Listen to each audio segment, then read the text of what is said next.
안녕하십니까. 반갑습니다. 경매에서 제일 중요한 것이 인수하는 권리입니다. 통상적으로 말소기전 권리보다 후순위 있으면 무조건 소멸이 됩니다. 근데 말소기전 권리보다 후순위 있을지라도 무조건 인수하는 권리가 있어요. 법정기상권과 유치권, 그리고 가처분 중에 사행위 취소로 인한 소유권이 넘게 말소 청구 소송이 진행되었을 때 이 가처분은 무조건 인수가 됩니다. 그래서 이것을 알기 위해서는 사행위 취소의 소가 어떻게 진행되는지를 알아봐야 되겠고요. 그래서 정확하게 이 개념을 잡는 시간을 갖도록 하겠습니다. 그리고 사행위 취소로 패소한 판결이 있습니다. 제자분이신데요. 실제로 패소했어요. 그래서 소유권이 날아가는 이런 상황이 있었는데 이거에 대해서 구체적으로 알아보고요. 2탄에서는 실제로 말소기준 권리를 보면서 실제 인수하는 그 가처분에 대해서 정확하게 분석하는 시간을 갖도록 하겠습니다. 우리 경매를 통해 가지고 이 돈을 벌어야 되는데 결국 분석 잘못해 가지고 돈 날리는 이런 경우가 많이 있더라는 겁니다. 그래서 정확하게 공부를 하고 경매를 하라고 이렇게 말씀을 드립니다. 저는 매일경제 CEO 포럼 및 단위TV 강사를 하면서 한의대 겸임교수를 하고 있는 서견 김동수 박사입니다. 저는 3월, 6월, 9월, 12월 초에 개강해서 오전은 10시, 저녁은 7시 시작해서 3시간 수업합니다. 그리고 10주간 진행하면서 하는데요. 화요일날은 수동대학교, 수요일날은 영남이공대 정규과정 수업을 하고요. 그리고 이것을 수료하신 분들 중심으로 해서 목요일날 실전투자 중심으로 해서 학원에서 강의를 하고 있습니다. 이 학원에서는 지금 개인 및 공동으로 권리 분석을 하고 투자를 하고 있는데요. 지금 부실채권 중심으로 해서 열심히 투자를 하고 있습니다. 관심 있는 분들 연락을 하시면 되겠고요. 토요일 날은 학원에서 단기 속성반을 준비를 하고 있습니다. 그리고 교재는 맥 잡는 실전 경매인데요. PPT를 해가지고 핵심을 포인트로 잡아서 다 간단하게 쉽게 볼 수 있도록 만들어 놨습니다. 그래서 필요하신 분들 있으면 연락을 하시면 되겠습니다. 사행위 취소로 인한 소유권 느낌 말소 청구 소송에 대해서 구체적으로 알아보게 되면요. 김원자 씨가 이 집을 2억에 홍길동 씨한테 매도를 했습니다. 그래서 홍길동 씨는 이 집을 이렇게 샀어요. 그런데 갑자기 있지 않습니까? 이전 등기를 다 마친 그런 상황인데 김갑동 씨가 내가 이 김원자 씨한테 돈을 3억을 빌려줬다. 나도 이 집에 대해서 압류를 해가지고 하려고 했는데 갑자기 김원자 씨가 이렇게 홍길동 씨한테 매각을 한 이것은 이 사행이라는 겁니다. 그래가지고 사행위 취소로 인해서 소유권 느낌 말소 청구 소송을 진행을 법원에 이렇게 했다는 겁니다. 자, 이렇게 되면요. 만약에 김갑동 씨가 패소를 하게 되면요. 결국 이 소송에 졌다는 거 아니겠습니까? 그래서 이 홍길동 씨의 소유권은 확정이 됩니다.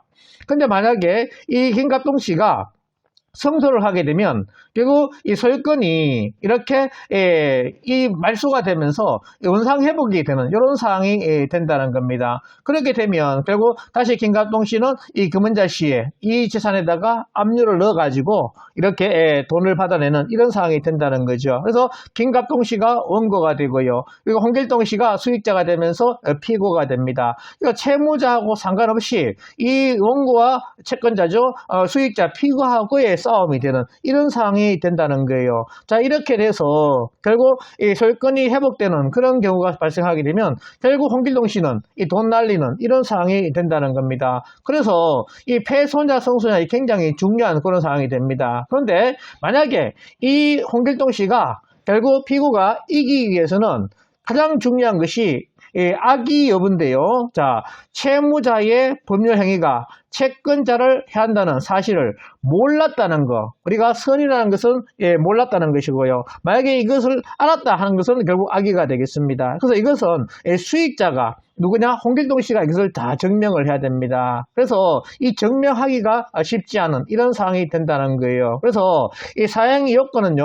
일단 첫째, 피보전 권리가 있어야 됩니다. 그리고 사행위가 이 채무자의 사행위가 있어야 된다는 거죠. 그리고 채무자의 사행위 의사가 있어야 된다는 겁니다. 그리고 네 번째, 수익자의 악의. 결국 이 판례는요, 이 수익자의 악의라고 추정을 하게 됩니다. 그렇기 때문에 이 증명을 누가 이 홍길동 씨 수익자가 반드시 증명을 해야 돼. 이런 상황이 된다는 거예요. 그래서 대법원 판례 2008 7월 10번요, 선고 2007-74 621 판결인데요. 사행위 취소 등 해서 사행위 취소 소송에서 수익자의 선의 여부를 판단하는 방법 해가지고 보시면 사행위 취소 소송에서 수익자의 악의는 추정되므로, 그러니까 이 수익자의 결국 악의는 추정이 된다는 겁니다. 그러므로 수익자로서는 자신의 책임을 면하려면 자신의 선의를 입증할 책임이 있다. 그래서 나는 이걸 몰랐다. 이것을 누가?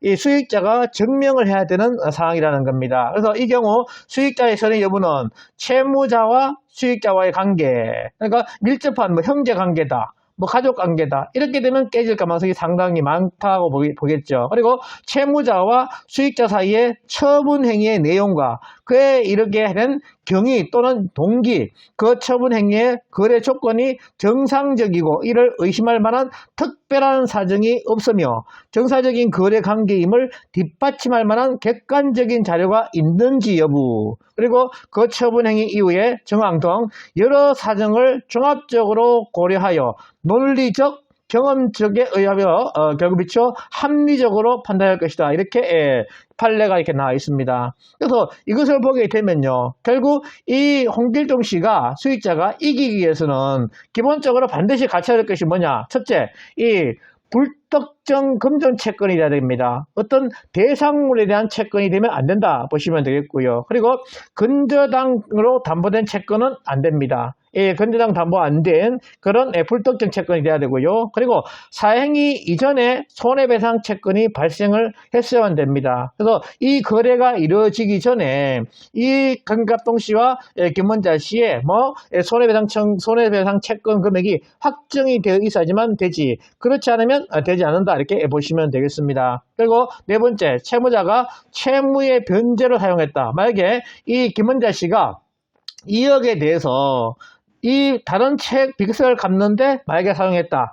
그렇게 되면 결국 이것은 사행위가 안 되는 이런 상황이 된다는 겁니다. 근데 만약에 빚 갚는데 안 썼다. 그렇게 되면 사행위가 될 여지가 상당히 많다, 이렇게 보시면 돼요. 그래서 채권자의 사행의 의사가 없음을 증명하는 것이 된다 보시면 되겠습니다. 그래서 우리가 중요한 것이 결국 이 공인중개사를 통해서 거래를 해야 되지, 만약에 당사자 거래를 하게 되면 이 사행위가 될 여지가 상당히 많습니다. 이것을 증명을 할 수가 없다는 겁니다. 어떻게 이 사행위 의사가 없었다는 것을 이 거래로 인해서 법률행위가 채권자를 해한다는 이 사실을 몰랐다는 것을 증명을 할 수가 없다는 겁니다. 그런데 이 공인중개사는 이 중간자 입장에서 결국 공인 아니겠습니까? 공적으로 인정된 사람이기 때문에 이 사람이 내가 이렇게 광고를 해가지고 이렇게 거래를 성사시켰다 하게 되면 이것은 정확한 증명이 되기 때문에 결국 성소할 확률이 상당히 높다 보시면 되겠습니다. 그런데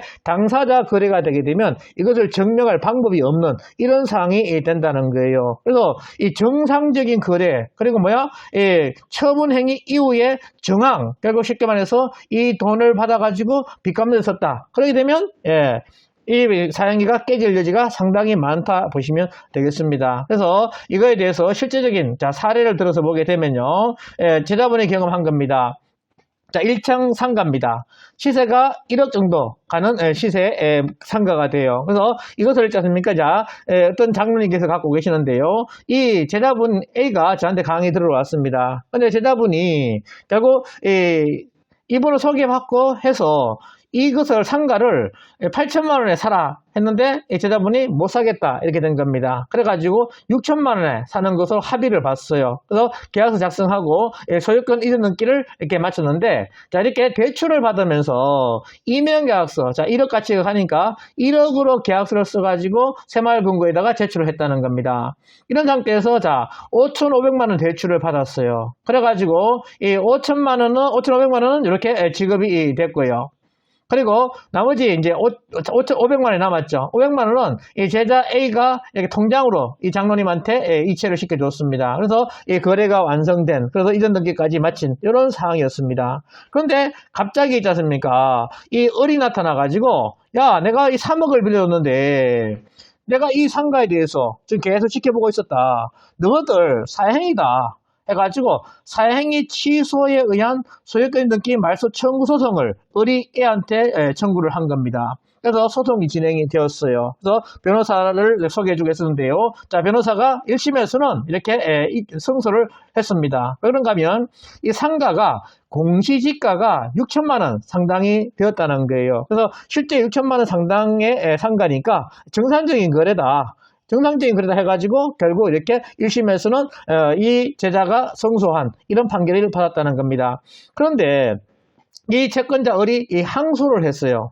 그래가지고 2심에서는요, 자, 이 패소를 했습니다. 왜 그런가 하면 법원서 이 채무자의 재산을 다 파악을 했어요. 파악해보니까 재산은 10억입니다. 근데 채무는 13억인 거예요. 채무가 재산보다 더 많은 이런 상황이었다는 겁니다. 그래서 채무자 재산보다 결국 이 채무가 재산보다 많은 것을 몰랐다는 것을 이 선이라는 거죠. 이것을 증명을 해야 된다는 겁니다.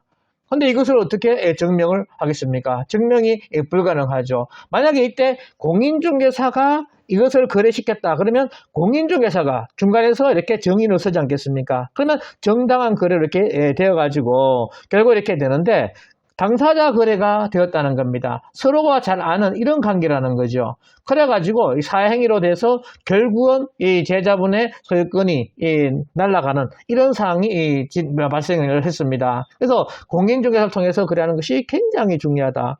지금 우리 당근을 통해서 거래하기도 하고 하시는데요. 정말 조심해라.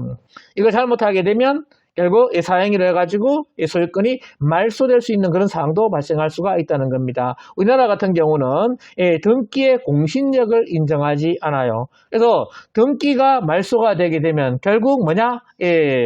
다른 그 권리를 받은 사람도 결국 다 말소가 되는 이런 상황이 되기 때문에 당사자 거래를 하지 마시고 웬만하면 공인중개사를 통해서 꼭 하라고 말씀드립니다. 자, 그래서 당사자가 이렇게 했을지라도 부동산에 가가지고 계약서를 좀 써주세요 해서 거기서 계약서 쓰는 게 맞지. 그렇지 않고 당사자 계약했다가 사행이 들어오게 되면 이렇게 깨질 확률이 상당히 많습니다. 이 제자분이 이 선이었다는 거, 이 채무자가 결국 사회해야 하는 의사가 없었다는 것을 증명해야 되는데 이 증명하기가 쉽지 않다는 거. 그리고 이분이 결국 빚 갚는 데서 쓰면 좋겠는데 결국 이런 분들은 빚 갚는 데 쓰지 않는다는 거죠.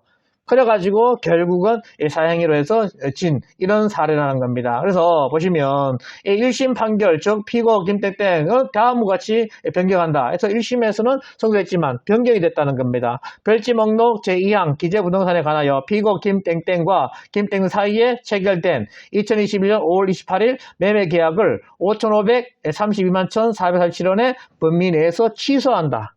결국 패소해가지고 물어줘야 되는 이런 상황이 됐다 보시면 되겠습니다. 그리고 원고에게 피고 김땡땡과 5,500 이렇게 피고 김땡 금고는 피고 김땡땡과 공동으로 위금은 5,300원 및 각기에 대하여 이 판결 확정된 다음 날부터 감노날까지 연 5%의 비율로 계산한 돈을 지급하라. 이렇게 해서 결국 진 그런 판결이라는 겁니다. 그래서 우리가 당사자 거래는 정말 조심하시고 사행위 취소를 해서 소유권이 말소되는 이런 사례가 없기를 소망을 합니다. 그래서 아는 만큼 내 재산을 지킬 수 있다 하는 것을 꼭 기억을 하시고요.